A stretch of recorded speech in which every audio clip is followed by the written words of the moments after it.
Fala galera, imagina que um policial está atrás de um grande esquema de uma organização secreta, mas acaba sendo traído e após 7 anos em coma, volta para cobrar o troco. E esse é o filme clássico Difícil de Matar de 1990. E eu sou seu narrador, o F, o Steve falsificado. Então vamos pra história. Tudo começa no ano de 1983, com várias pessoas se juntando em um lugar esquisito e escuro. E vemos o policial Mason Storm, que estava atrás de um grupo de pessoas que estava manipulando o governo. E hoje seria seu dia de descobrir quem estava por trás de tudo. Mason começa a gravar com seu equipamento de última geração, e um grupo de pessoas muito poderosas, e um deles se chamava Calabresa.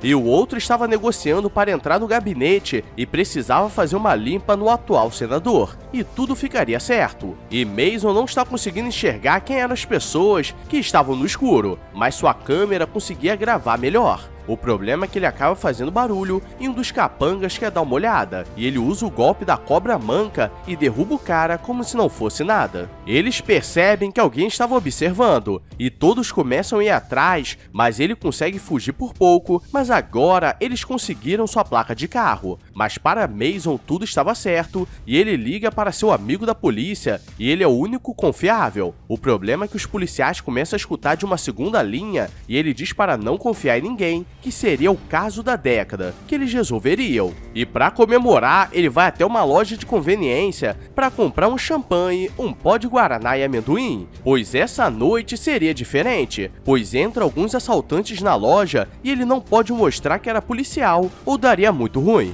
O vendedor é um velho maluco e quer ir pra cima, e nisso ele leva um tiro de aviso e cai tortinho. E como ele viu o que aconteceu, não poderia deixar ele assim. Mas Mason estava de boa e diz que eles só são 4 e consegue desarmar o bandido. E galera, acho que as pessoas nos anos 90 eram feitas de papel, porque com menos de um golpe eles já desmaiavam. E um cara quer ir pra cima usando uma faca, mas estava com medo, e ele aproveita para dar uma chave de pé, e aquilo foi mais uma noite tranquila em sua vida. Chegando em casa, ele quer comemorar, mas antes esconde a câmera em uma abertura especial na parede de casa, porque ele não pode arriscar. E sua esposa aparece toda sedutora, querendo dar uma brincada de leve, e ela diz que conseguiu colocar o pequeno mequetrefe para dormir, porque à noite rolaria muita rola. Mas o jovem acorda na hora e ele diz que ele precisava dormir porque hoje é noite dos pais brincarem, e ele acha que era pique-esconde e vai dormir. E mal sabe ele que era esconde-pica. Os dois partem pro quarto e agora tudo estava sendo climatizado para ficar legal. O problema é que começa a entrar vários caras na casa, então a noite não terminaria bem. Eles entram no quarto e ele leva um tiro, e mesmo assim ele consegue acabar com um deles,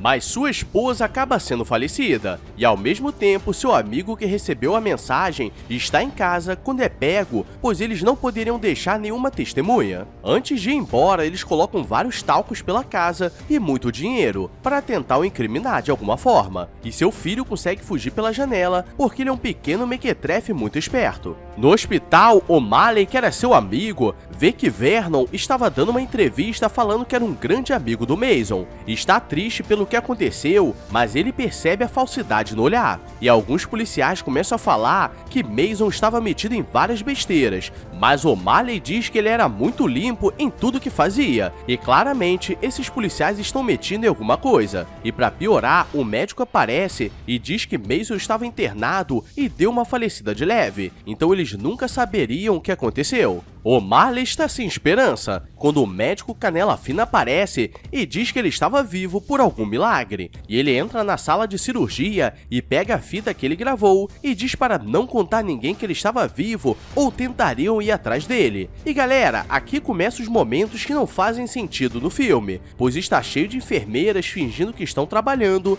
e o cara levou 3 tiros a queima-roupa de uma 12 e até agora não levaram para cirurgia. Mas vamos continuar que ainda pode piorar. Se passam 7 anos e Mason ainda está em coma durante todo esse período. E galera, se o governo estiver bancando essa conta, o país já teria falido, ainda mais quando se fala de Estados Unidos. A enfermeira Andy é muito apegada a seus pacientes, e Mason, que estava descrito como John Doe, o famoso fulano, é seu paciente favorito. E ela traz um gatinho para fazer companhia e diz que estaria do lado dele até ele acordar. E levanta a coberta para ver o brinquedo, porque ela não perderia a oportunidade de um dia dar uma brincada com ele. E a partir daí, tudo começa a mudar, pois os batimentos começam a aumentar e ele começa a lembrar da sua família. O leitor de batimentos sai do seu dedo e aparece como se ele tivesse falecido, e Andy fica olhando como se fosse apenas um erro no sistema. E com uma enfermeira dessas, é melhor falecer mesmo. E quando ela decide verificar, ele começa a falar e ela sai assustada, derrubando tudo. E nisso, 3 pacientes internados dão uma falecida de leve.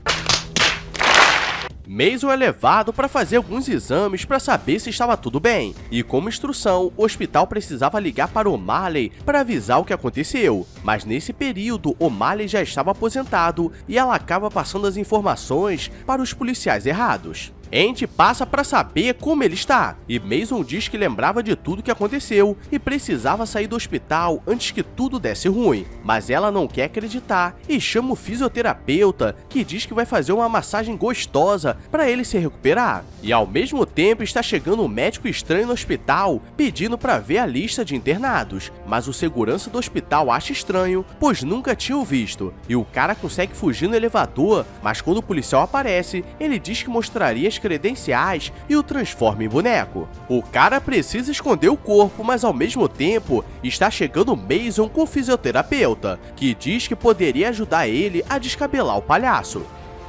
Isso não é ideia não, mano.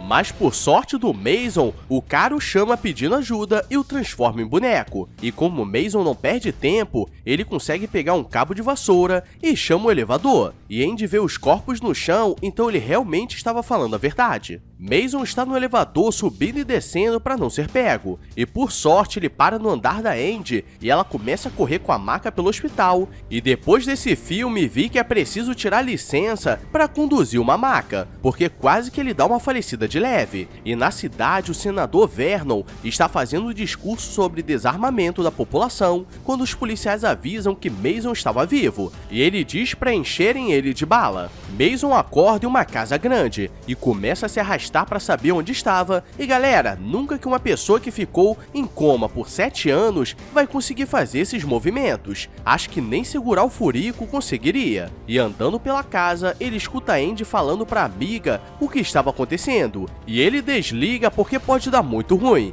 E ela diz que eles estão seguros porque ela invadiu a casa de um médico que estava trabalhando no exterior. Ele pede um favor e escreve em chinês para comprar algumas agulhas e fumaças orientais. E ela pergunta como ele aprendeu isso. Ele diz que quando era mequetrefe, seu pai o levou para a China e ele aprendeu a lutar e a falar. E quando ela volta da rua, ele já cortou o cabelo e a barba. E ela começa a olhar diferente para ele. E é por isso que eu falo que esses filmes dos anos 90 têm efeitos duvidosos. Porque em 2 dias que ele acordou, ele já está andando e nisso ele começa a treinar para ficar 100%. E começa a usar a medicina oriental como forma de se recuperar. E ele começa a usar sua família como motivação. Andy descobre um telefone e eles precisavam entrar em contato com O'Malley. E aquele número levava até uma casa de idosos e chegando no lugar, uma senhora muito gente boa atende e diz que não sabia quem era o policial O'Malley, mas pede para Andy deixar o número. Suspeito. E quando ela volta, não se passou nem uma semana e Mason já estava melhor do que um dia ele já foi. E claro que tem que rolar uma brincadeira soft, pois ela aparece vestida seduzente e diz que veio trazer uma flor para ele. E ele tenta dizer que não precisava, mas já havia até um colchão no chão esperando. Então para vocês, eles só brincaram de pique-esconde. Durante a noite ele começa a pensar em sua família e vai visitar o túmulo deles e haviam 3 lápides, pois O'Malley forjou sua morte. Mas agora vai começar um pouco de ação, pois Andy vai até a casa da sua amiga que trabalhava com ela, mas chegando chegando no lugar, o vizinho diz que ela foi encontrada falecida há alguns dias, e ela volta para casa desesperada, mas ela estava sendo observada esse tempo todo. Mason volta para casa depois de mais um dia de treinamento, e O'Malley aparece e ele fica muito feliz de saber que ele estava vivo, e O'Malley conta que seu filho estava vivo e estava bem, e diz que depois que ele faleceu, as coisas começaram a ficar difíceis para ele, pois todos estavam contra ele, e sua mãe foi atropelada, mas ele recebeu um bilhete dizendo que não foi um acidente, então ele pediu para se aposentar para não correr mais risco, e ele entrega uma arma para Mason voltar à ativa.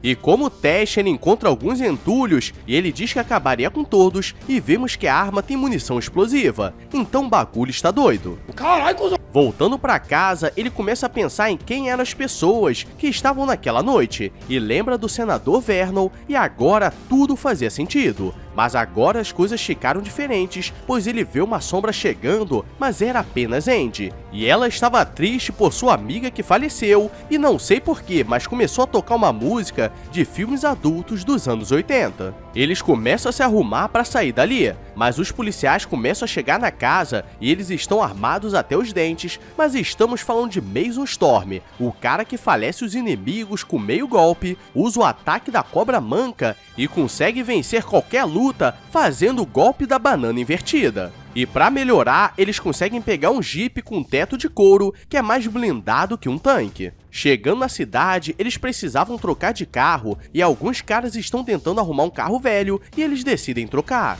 E agora, se você me perguntar o porquê, eu também não sei. Eles chegam em sua antiga casa e, como haviam pessoas morando, eles precisavam fingir que eram apenas corretores. E Andy distrai a mulher que estava grávida, enquanto que ele pega a câmera que estava na parede, e ele diz que a parede estava podre e caiu. E galera, essa mulher está fazendo papel de grávida, mas com a cara dela, acho que ela deveria fazer papel de avó. Mason liga para a mãe do O'Malley e pede para ele deixar a fita do hotel no nome da Andy. O problema é que a ligação estava sendo rastreada e os policiais chegam primeiro no lugar. E quando Andy vai buscar, não tinha nada, porque O'Malley não deixou ali, mas deixou como recado que ele estaria esperando na estação de trem. E agora tudo mudaria mais uma vez, pois os policiais o reconhecem e eles precisavam fugir e começa uma grande lutaria pelo hotel. E eles pegam o primeiro carro que apareceu na frente e O'Malley está na estação de trem com Mequetrefe quando os policiais aparecem e ele diz pro jovem correr com a fita,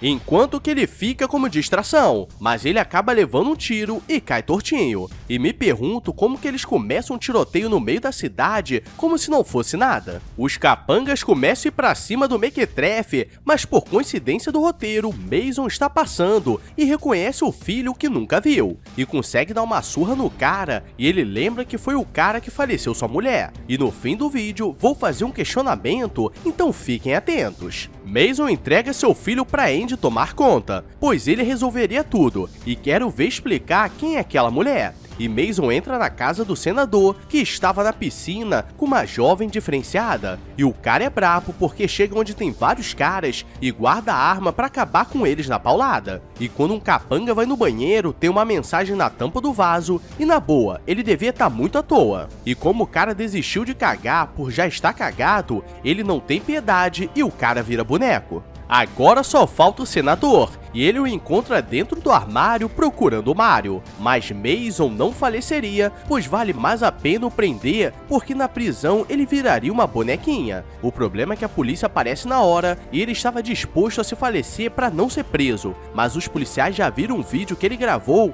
e vieram buscar o senador que seria preso. E o pior de tudo é Andy que entra no meio dos policiais como se não fosse nada. E tudo termina feliz para sempre. Ou será que não? E galera, esse foi o filme Difícil de Matar. E agora eu te pergunto como é possível o cara ficar em coma há 7 anos e dar um pente na enfermeira, sendo que pra ele só se passou um dia desde que sua esposa foi falecida. E ele deveria se chamar Difícil de Engolir. E se eu fosse ele, estaria todo triste e o Juninho Baiano nem subiria. Mas se você se inscrever com o sininho ativado, não tem jogador que não suba.